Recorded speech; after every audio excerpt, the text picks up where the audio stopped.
बच्चों, स्वागत है आपका LBSS के लेक्चर क्लास में। आज हम लोग क्लास 12th की केमिस्ट्री उसके प्रथम पार्ट को पढ़ेंगे।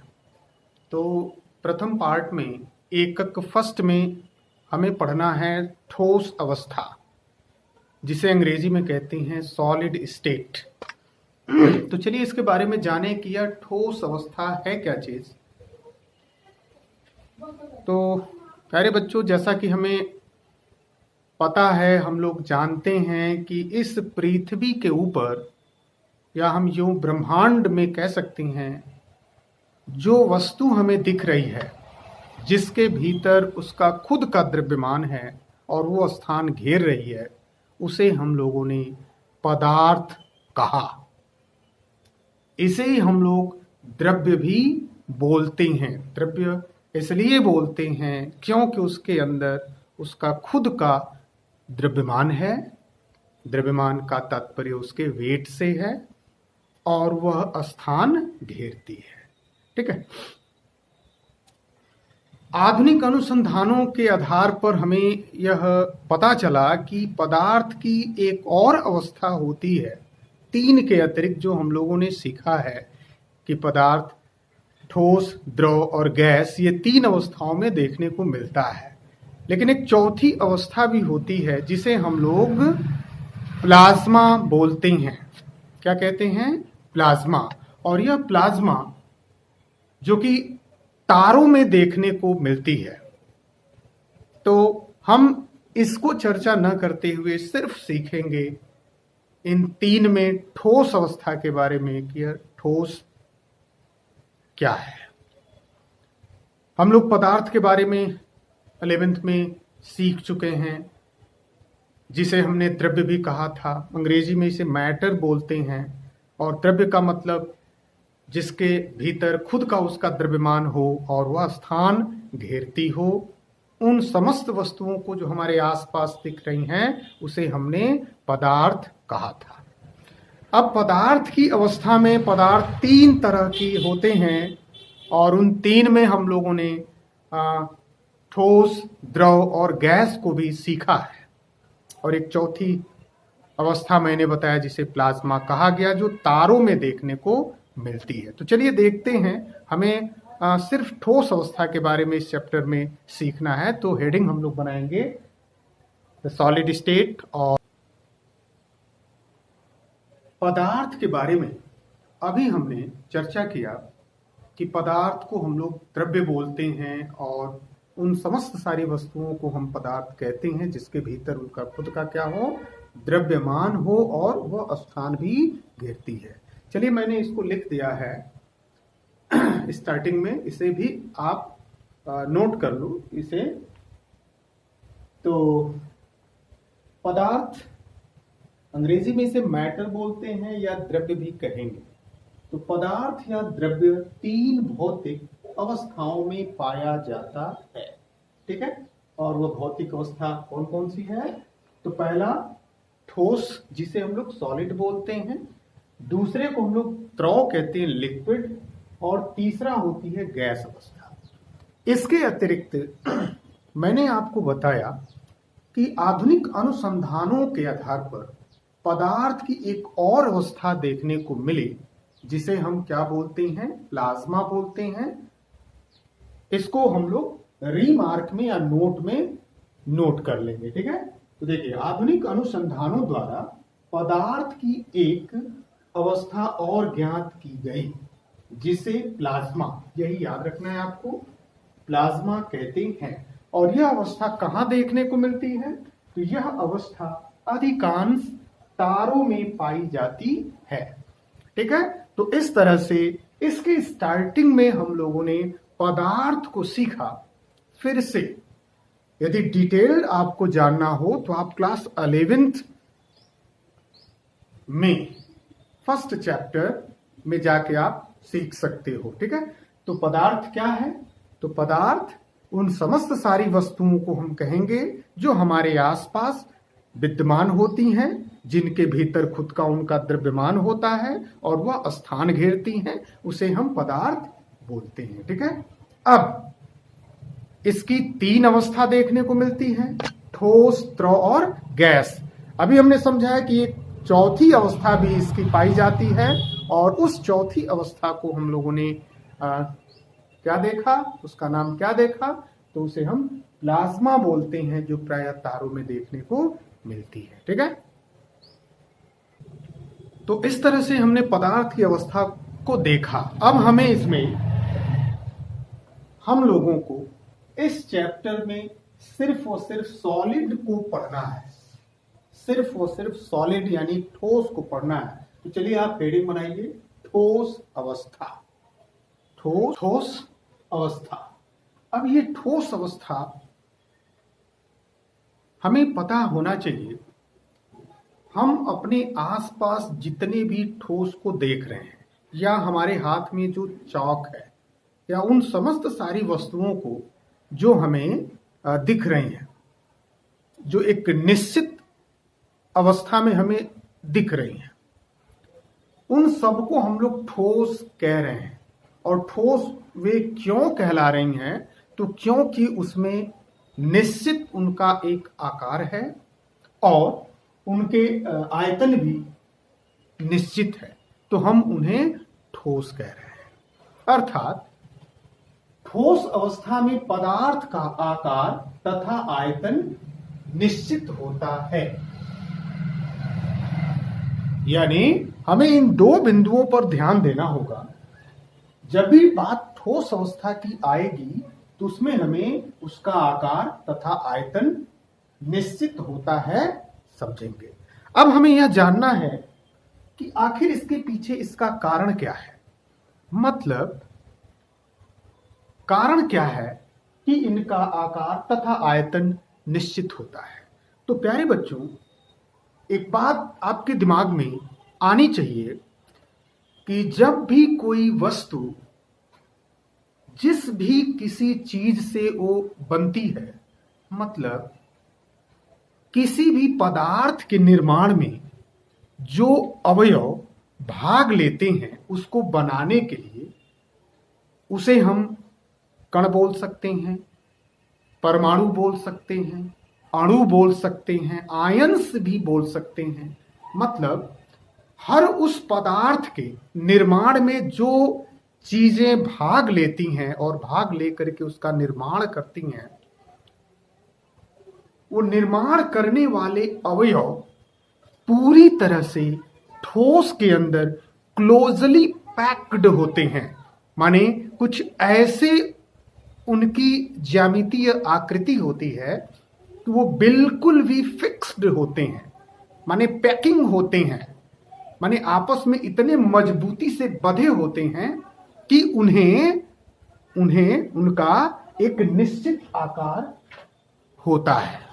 या अर्थात हम कह सकते हैं कि ठोस अवस्था में परमाणु, अणु या आयन जो भी होते हैं, जो मिल करके उसको बना रहे होते हैं, वो प्रबल आकर्षण बल के द्वारा बिल्कुल एक दूसरे में क्लोजली पैक्ड होते हैं।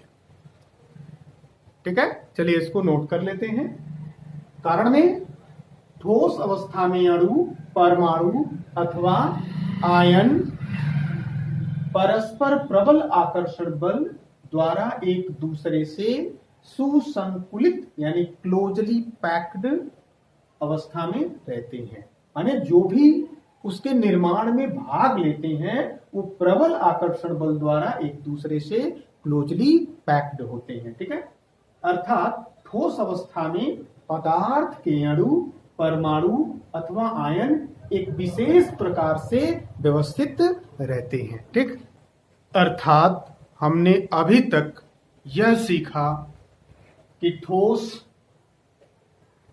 अवस्था में जो भी कण भाग ले रहे हैं उस ठोस के निर्माण में वो प्रबल आकर्षण बल द्वारा आपस में क्लोजली पैक्ड होते हैं, पैकिंग होते हैं, बिल्कुल बंधे हुए रहते हैं। ठीक है, यही कारण है कि उनका आकार और आयतन दोनों निश्चित होता है। ठीक है, तो कारण हम लोगों ने यही जाना, प्रबल आकर्षण बल और क्लोजली पैक्ड होने की वजह से। हमने यह भी लास्ट में बताया कि यह एक विशेष प्रकार से व्यवस्थित होते हैं। इन सबको हम लोग एक एक करके सीखेंगे इस चैप्टर में। फिलहाल हमने यहाँ सॉलिड अवस्था को समझा कि यह क्या होता है। अब हम अगला हेडिंग ले, इसका वर्गीकरण, यानी कि क्लासिफिकेशन ऑफ सॉलिड। तो ठोसों का वर्गीकरण, चलिए समझते हैं कि इसका वर्गीकरण कैसे हुआ। तो प्यारे बच्चों, अभी हमने यह देखा कि किसी भी ठोस के निर्माण में जो भी अवयवी कण भाग ले रहे हैं, माने जो भी कण मिल करके उसको बना रहे हैं, माने उसके निर्माण में, उनके आधार पर, माने वह किस प्रकार उस ठोस के अंदर व्यवस्थित हैं, के आधार पर हम ठोसों को दो भागों में बांट लेते हैं। एक को कहते हैं क्रिस्टलीय ठोस और दूसरे को कहते हैं अक्रिस्टलीय ठोस, यानी क्रिस्टलाइन सॉलिड और एमॉर्फस सॉलिड। अर्थात हमने बताया अवयवी कणों की व्यवस्था के आधार पर ठोस पदार्थों को दो भागों में वर्गीकृत किया गया है। पहले को हमने क्या कहा, तो क्रिस्टलीय ठोस बोला, जिसे क्रिस्टलाइन सॉलिड बोलते हैं, और दूसरे को अक्रिस्टलीय बोला, क्रिस्टलीय ठोस, जिसे हम एमॉर्फस सॉलिड कहते हैं। तो एक एक करके हम लोग अध्ययन करेंगे। तो पहला हेडिंग लेंगे क्रिस्टलीय ठोस। तो चलिए हम लोग देखते हैं क्रिस्टलीय ठोस को।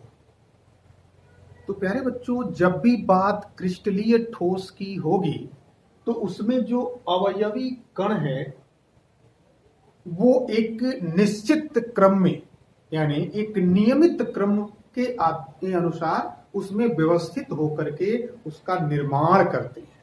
अर्थात आप इसे समझ सकते हो, जब भी कोई मकान का निर्माण होता है तो सबसे पहले जो नीचे हम लोग एक ईंट को जोड़ते हैं दीवार बनाने के लिए, तो जो भी उसमें जोड़ने वाला व्यक्ति होता है वह एक ईंट के बाद दूसरा ईंट, तीसरा ईंट, ऐसे करके अल्टरनेट उसको जोड़ता है, एक निश्चित और नियमित क्रम में जोड़ता है, जिससे हमें एक दीवार दिखती है।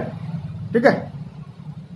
तो इस तरह से यदि कण व्यवस्थित होता है तो उसे हम बोलते हैं क्रिस्टलीय ठोस या क्रिस्टलाइन सॉलिड।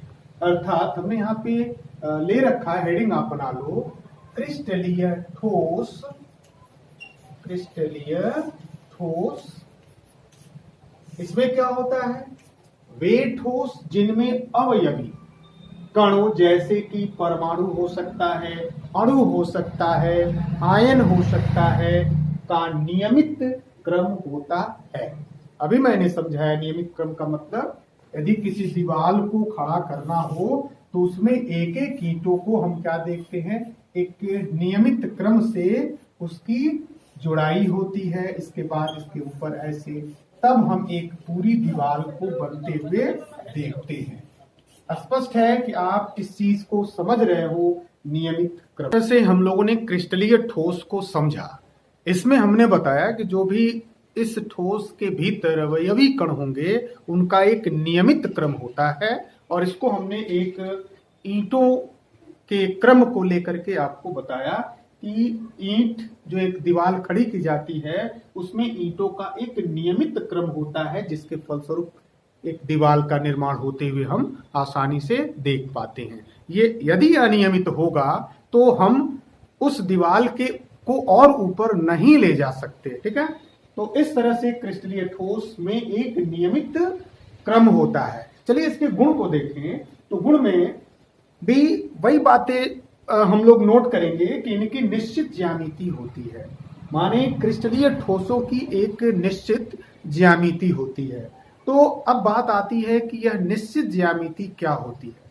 तो इसके लिए हम एक उदाहरण लेते हैं। जैसे मान लें कि NaCl, सोडियम क्लोराइड को हम देखें, इसके एक निश्चित ज्यामिति को देखें सोडियम क्लोराइड को। तो सोडियम क्लोराइड के निर्माण में, NaCl के निर्माण में सोडियम और क्लोरीन, ये दो एलिमेंट हैं जो आपस में मिल करके NaCl का निर्माण कर रहे हैं। ठीक है, यह एक क्रिस्टलीय ठोस है।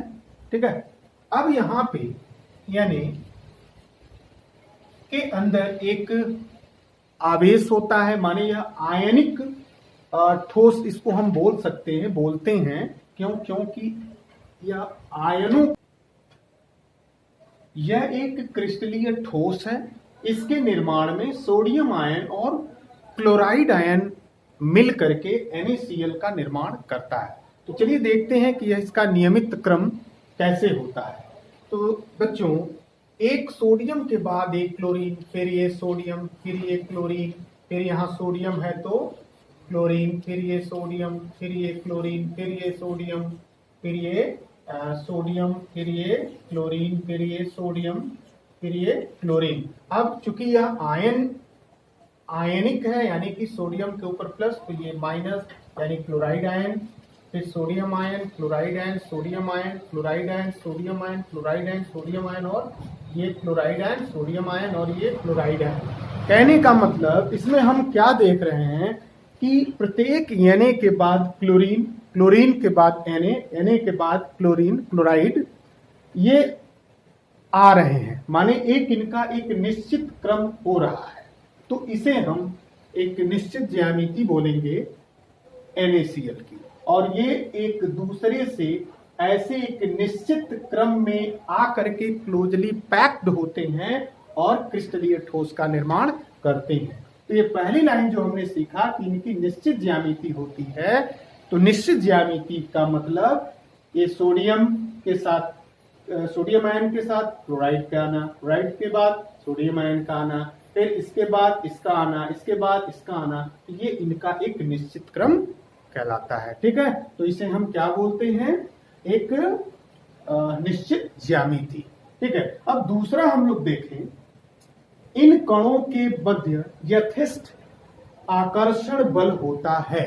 मतलब यथेष्ट का मतलब प्रबल आकर्षण बल होता है, जिसके फलस्वरूप ये एक दूसरे से चिपके रहते हैं बिना किसी गैप के और क्लोजली पैक्ड होते हैं। इसी बल के कारण इसके अतिरिक्त बलों में वान डर वाल्स बल, स्थिर वैद्युत आकर्षण बल, जिसे आयनिक बंध बोलेंगे, सहसंयोजक बंध या धात्विक बंध भी होता है, जो हम लोग 11th में इस चीज को सीख चुके हैं। ठीक है, तो हमने इसकी निश्चित ज्यामिति देखी क्रिस्टलीय ठोस की, कणों के मध्य प्रबल आकर्षण बल को देखा, और इसके अतिरिक्त जिस भी मेथड से ये जुड़े रहते हैं, जिस भी विधि से ये जुड़े होते हैं और क्लोजली पैक्ड होते हैं, उसमें वान डर वाल्स बल है, स्थिर वैद्युत आकर्षण बल है, सहसंयोजक बंध है या धात्विक बंध है। ठीक है, इस तरह के बाद इसके अगले गुण में, क्रिस्टलीय ठोस के अगले गुण में इसका गलनांक, क्वथनांक निश्चित होता है। जब इसकी निश्चित ज्यामिति होती है तो इसका एक निश्चित टेम्परेचर पर इसके भीतर प्रसार हो सकता है, माने वो गलनांक या क्वथनांक इसका निश्चित होता है। मैंने लिख दिया है, ये निश्चित और अविलाक्षणिक ताप पर पिघलते हैं। ठीक है, अर्थात इनका गलनांक निश्चित होगा, क्वथनांक भी निश्चित होगा जिस पर वो उबलेंगे। ठीक है, इसके अतिरिक्त इनके अंदर विदलन भी होता है। जब इसको किसी धारादार हथियार से हम क्रिस्टलीय ठोसों को काटते हैं तो जो नए सतह बनते हैं वो बिल्कुल चिकने होंगे और सपाट होंगे, अर्थात इनमें विदलन भी इसका हम कर सकते हैं। तो हमने लिख दिया है कि तेज धार वाले औजार से काटने पर यह दो टुकड़ों में विभाजित हो जाते हैं और नई जनित सतहें कैसे दिखती है, एकदम सपाट और चिकनी होती है। ठीक है, तो इस तरह से हमने इसके क्रिस्टलीय गुणों को देखा। क्रिस्टलीय ठोस के ये वास्तविक ठोस होते हैं। तो प्यारे बच्चों, वास्तविक माने ये रियल सॉलिड कहे जाते हैं, माने क्रिस्टलीय सॉलिड को ही हम लोग वास्तविक सॉलिड बोलते हैं। ठीक है, क्यों बोलते हैं, तो क्योंकि इनमें जो अवयवी कणों की जो व्यवस्था होती है बिल्कुल नियमित होती है, यानी इनकी ज्यामिति बिल्कुल एक निश्चित क्रम में होती है, इसलिए इसको हम लोग प्रकृति इनकी क्या होती है, वास्तविक ठोस की होती है। फिर ये विषम दैसिक प्रकृति के होते हैं। अब यहाँ समझना है, ये विषम दैसिक प्रवृत्ति क्या होती है। तो प्यारे बच्चों, यहाँ पे हमने जो NaCl का ये जो फिगर हमने लिया था, विषम दैशिक का मतलब इसे हम किन्हीं विशेष एंगलों से यदि हम देखते हैं तो ये अल्टरनेट नहीं दिखेंगे। जैसे मान लीजिए हमने इसको यहाँ से देखना प्रारंभ किया, इस यहाँ से, तो हम देख रहे हैं क्या, यहाँ से देखने पर इधर क्लोरीन दिख रहा है, क्लोरीन क्लोरीन क्लोरीन, इधर sodium ion sodium ion sodium ion, यहाँ क्लोराइड आयन क्लोराइड आयन। अब इसे हम एक और एंगल यदि हम देखें, कहीं और देखें, तो ये बिल्कुल भी, ये देखिए, अब हम यहाँ से देखें तो यहाँ से देखेंगे तो ये देखिए सोडियम सोडियम सोडियम आयन, ये क्लोराइड आयन क्लोराइड आयन। तो कहने का मतलब विषम दैशिक का मतलब इसको किन्हीं विशेष एंगलों से देखने पर ये अल्टरनेट नहीं दिखते हैं, इनका क्रम अनिश्चित हो जाता है, माने क्रम हट जाता है, माने जिस क्रम में ये थे, इनकी ज्यामिति थी, उस क्रम में नहीं होते हैं। तो इसे हम विषम दैशिक प्रकृति बोलेंगे। ठीक है। अब इनमें अवयवी कणों की व्यवस्था दीर्घ परासी होती है। तो दीर्घ परासी का मतलब यहाँ पे हमें समझना होगा, जैसे मैंने एक उदाहरण लिया था कि इसकी व्यवस्था नियमित होती है। मतलब यदि हम यहाँ से एक एक ईंट को एक निश्चित क्रम से, एक निश्चित व्यवस्था से जब हम लोग यहाँ रखते हैं, तो हम इसके ऊपर असंख्य ईंटें रख करके एक लंबी दीवार, यानी कि दीर्घ लंबी दीवार का निर्माण कर सकते हैं। ठीक है। तो ये दीर्घ परासी, यानी कि इसका रेंज क्या हुआ, लंबा हो सकता है। जबकि ये अनियमित होता तो शायद हम एक लंबे दीवार को प्राप्त नहीं कर पाते।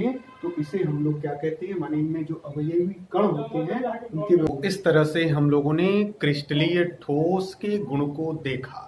इसमें मुख्य रूप से आपको जानना है, यह विषम दैशिक होता है, इनमें दीर्घ परासी होती है, निश्चित ज्यामिति होती है। ठीक है। इनके गलनांक क्वथनांक निश्चित होते हैं, विदलन के गुण होते हैं। ठीक है।